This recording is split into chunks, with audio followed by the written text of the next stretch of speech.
Hey guys, I hope you're doing great today. I'm really excited to share with you how to create a topic in Google Classroom. As you know, as you're starting to add more and more material and assignments, your classroom can start to look quite cumbersome and all over the place if it's not organized. Therefore, the best thing to do is to organize it by topics. Now, typically, when in my classes, I would have things organized differently than right now. An option would be if you want your students to go ahead and do something on a certain day. It's not that it is due that day, it's that that is the day that they're looking at their math and their science. So I have a class, a fourth grade class that nobody's in it. I just throw a ton of information. I push stuff from other sites into here if maybe I want to use it. So let's click on classwork. And as you can see, there's a whole bunch of stuff and it's not organized at all. So I'm going to go ahead and create a topic. This is not the same as creating an assignment or quiz or question or material or reusing posts, which is also awesome if you have a class from last year or you're sharing a class. As a code teacher, you can grab material from their class and push it into your room, and then making new copies for your students. Not you, the computer will make new copies.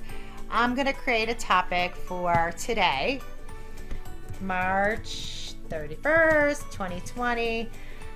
You can also do this when you're making the assignment in the topic option. I'm going to click on this fossil function and I'm going to edit to put it into the topic.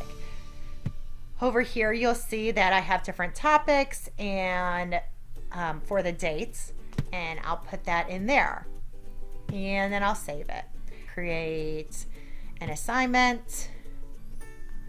I'm going to just say I created something else for a different grade. Odd and even assignment.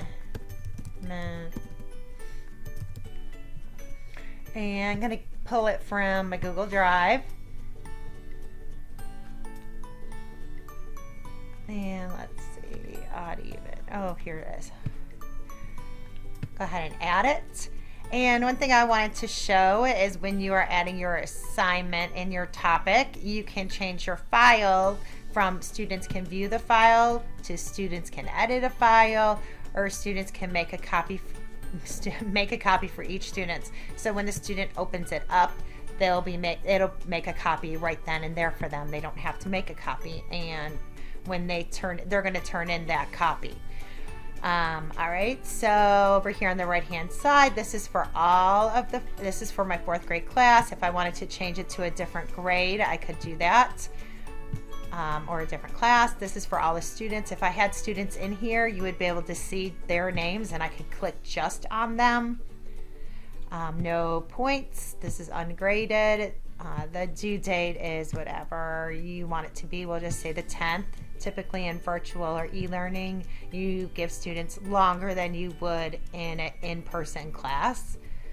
No topic, and so this is where you'll see your topic. So for this one, I'm going to say April 4th, but I don't want to put it in Google Classroom. I want to assign it for a future date. I don't want the students to see it, but I don't want to go back and have to redo this work.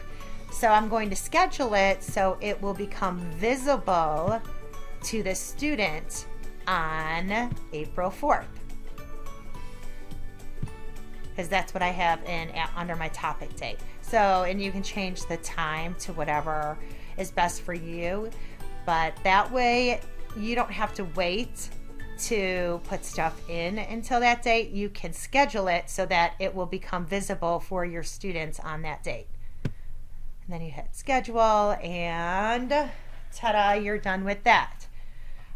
Now, as you'll see down here, I have March 31st, April 1st, April 4th.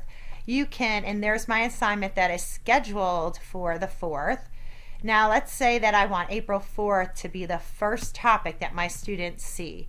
I would click on the three dots. Whenever you see dots, like there's dots here and then over here, your 6 dots to get into all your Google G Suite apps, it typically means there's a bigger menu. So over here, I clicked on the dots and I'm going to click on move up. And it moved up 1. I would have to click on it again if I want it to move up past the very first one. So unfortunately, it doesn't give you the option to just go click on move up and go straight to the top. But anyway, so that's just a couple things about Google Classroom and scheduling a topic. I hope you enjoyed this and I hope it was helpful. Feel free to reach out to me and sign up for some of my virtual office hours, and I'll be happy to work one-on-one on whatever you need. Thank you.